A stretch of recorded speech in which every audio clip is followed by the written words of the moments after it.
আমার ভাইয়ের ইচ্ছায় আজকে ভর্তা বানিয়ে সবাই একসাথে খেলাম।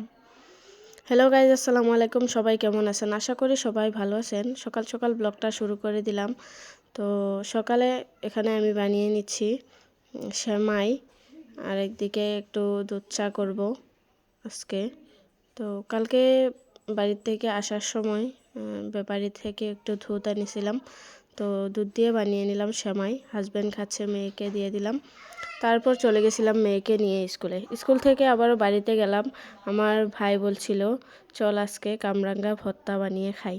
তো কি আর করার, আমার ভাই গাছ থেকে পেড়ে এনে দিল। এদিকে আমার ভাবি কুচি কুচি করে কেটে নিচ্ছে, আর এদিকে আমার ভাইয়ের দুষ্টুমি কথা বলছিল।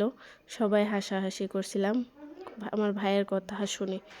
তো তারপর আমার ভাবি কেটে কুটে দিল। আমার ভাবির হাত কেটে গেছে, তাই আমাকে বলছিল মাখাতে, তাই আমি মাখিয়ে নিলাম। আরেকদিকে আমার ছোট ভাইকে বললাম জলফাই আনতে বাজার থেকে। তো ও জলফাই নিয়ে বাড়িতে এলো। এসে দেখে আমরা ভর্তা খেয়ে ফেলেছি অর্ধেক।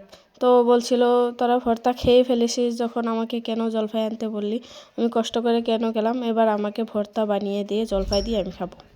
এদিকে আমার ভাইয়ের বউ রান্নাবান্না করছিল, তো আমি একটু ভিডিও করে নিলাম। তো তারপর আমার ভাই বলছিল যে আমাকে তাড়াতাড়ি ভর্তা বানিয়ে দে, জলফাই দিয়ে আমি খাবো।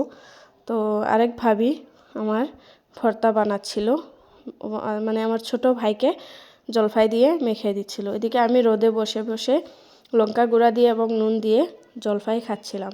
তারপর জলফাই দিয়ে ভর্তা মাখালো, আমি একটু খেয়ে দেখলাম, আগের থেকে ভালোই লাগছিল। তারপর মেয়েকে স্কুল থেকে আনার সময় হয়ে গেল, আমি চলে গেলাম মেয়েকে আনার সময় যাচ্ছিলাম, এটা হচ্ছে আমাদের এই ক্ষেত। তো ওখানে সবাই বসে বসে রোদ পোহাচ্ছিল, আমার মনে হচ্ছিল এখানেই বসে থাকি। তারপর মেয়ের স্কুলে চলে গেলাম, ছুটি হয়ে গেছে। তারপর মেয়েকে নিয়ে চলে এলাম আবারও বাবার বাড়িতে। আমার মেয়ে তো নানু বাড়িতে এসে একদম মহা খুশি, দৌড়ে দৌড়ে আমাকে রেখেই আগে আগে চলে গেছে। তারপর আমার ভাবি রান্না করেছিল শুটকি ভর্তা, শাক দিয়ে মাছ রান্না করেছিল, আবারও কবি দিয়ে মাছ রান্না করেছিল। খেয়ে নিলাম। এদিকে আমার মেয়ে বসে বসে, আমি ভাত খাচ্ছিলাম, ও বসে বসে একটা কাম করে নিল, নেল পলিশ দিয়ে পুরো শরীর মেখে নিয়েছে। তারপর আবারও বাড়িতে চলে এলাম। হাজব্যান্ড এসে গেছে, অনলাইনে কিসের এক্সাম কপি চেক করছিল। এটা হচ্ছে আমার মেয়ে গেছিল হাজব্যান্ডের সাথে স্কুলে। তো ওখানকার ছোট ছোট মেয়েরা আমার মেয়েকে এগুলা যে যেটা পেরেছে সবাই একটু একটু করে দিয়ে দিয়েছে। তো আমার মেয়ে তো এগুলা পেয়ে মহা খুশি। এখন আর ওর স্কুলে যেতে চাই না, বলে খালি বাবার স্কুলে যাব। তারপর সন্ধ্যাবেলা হাজব্যান্ড নিয়ে এলো বাজার।